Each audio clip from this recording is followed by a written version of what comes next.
Now this is Mohammed Kakiika, which you can add on another name, kishorozi. This was given to me by a good friend who is a serious cattle keeper, who after visiting I noted that we have over 100 cows, 150, and on full zero grazing.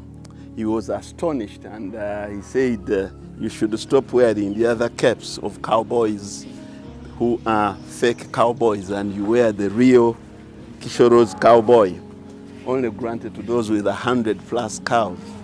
But well, my message today is that you can clearly see the herd on zero grazing and then moving around in an open space. This is my own formulation. I never learned it from anywhere. I only realized the resources that I have plenty of land. I shouldn't build the cattle, shed, like a person who is on a small plot or a small piece of land. So I built several cattle shelters around.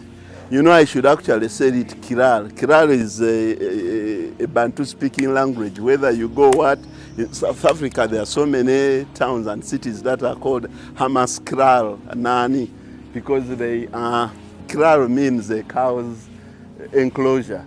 So these cows, you can see how comfortably they can move and eat until every point that they want to.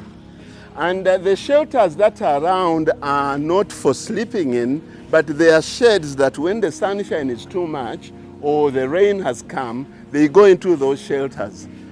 This is just an innovation, because incidentally you don't have really to build the cow shelter the same way other people are telling you, depending on their resources availability.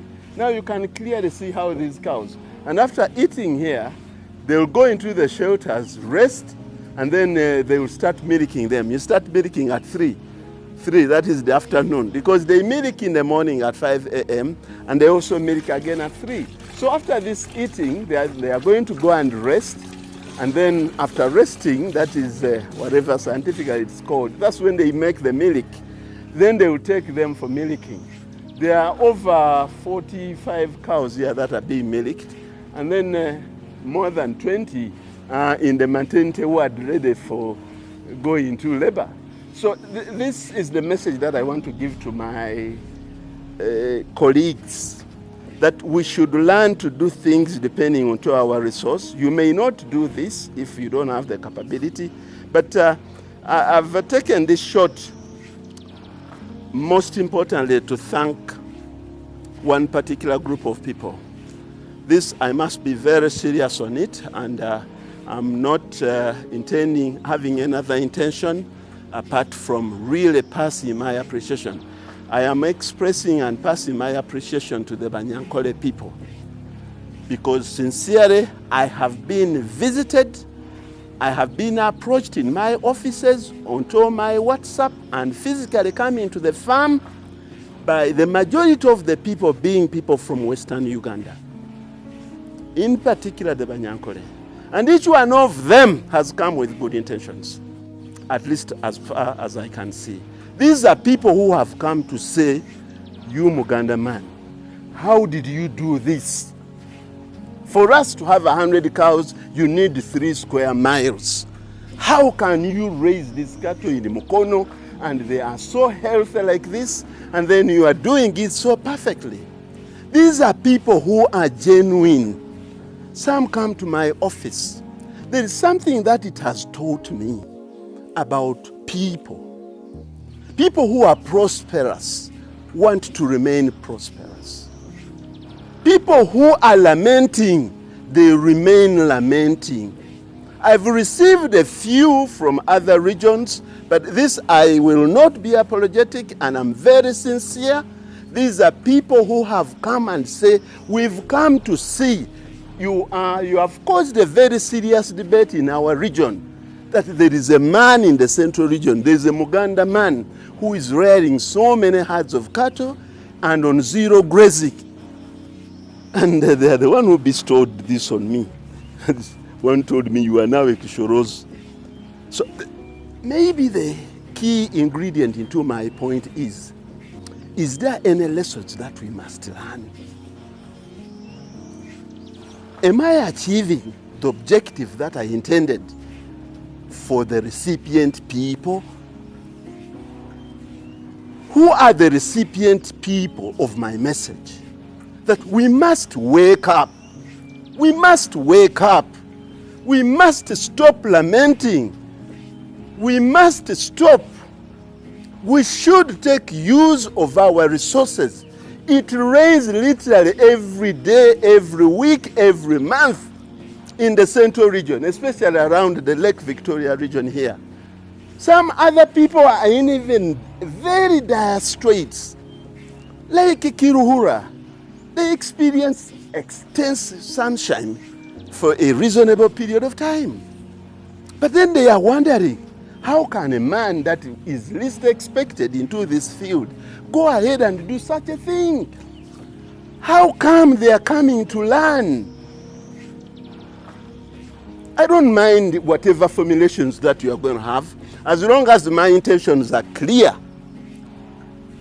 and no weapon formed can, you know that biblical. Yeah, it can't. And how? And even if it happened, what will it take away from me? Because my message has been carried. I am encouraging people to take hold of their resources. I re-emphasize, you don't have to do Kakiika level. The one who has 2 or 3 or 4 cows, you can still do this. The one who has 15, the one who is importing second-hand clothes, and they are piling up taxes and taxes and taxes on you, please have a reconsideration that, you know, if we are squeezed this way, squeezed that way, squeezed this way, is there no another way out that we can do things that are peaceful? You can simply take your own calculation that someone is milking 45 cows twice a day. The cow dung. And my principal actually source of revenue these days is mwemutunda ebisagazi. Kubye motoka. Balite bateme motoka. My principal sales now are coming from the sale of fresh Napier grass, because there are many farmers who have these zero grazing cattle, but they don't have the fodder. It's a principal source of income. I can tell you that in an acre, you can harvest 10 million in 2 months. And they're helping you to cut so that the new one can grow. Why don't we open up our minds? Why are we closed into only one area? Why can't we? I don't mean everybody. Some people are not interested into dairy farming or into farming. But we are going to see. If the cows have a problem, you will see maize.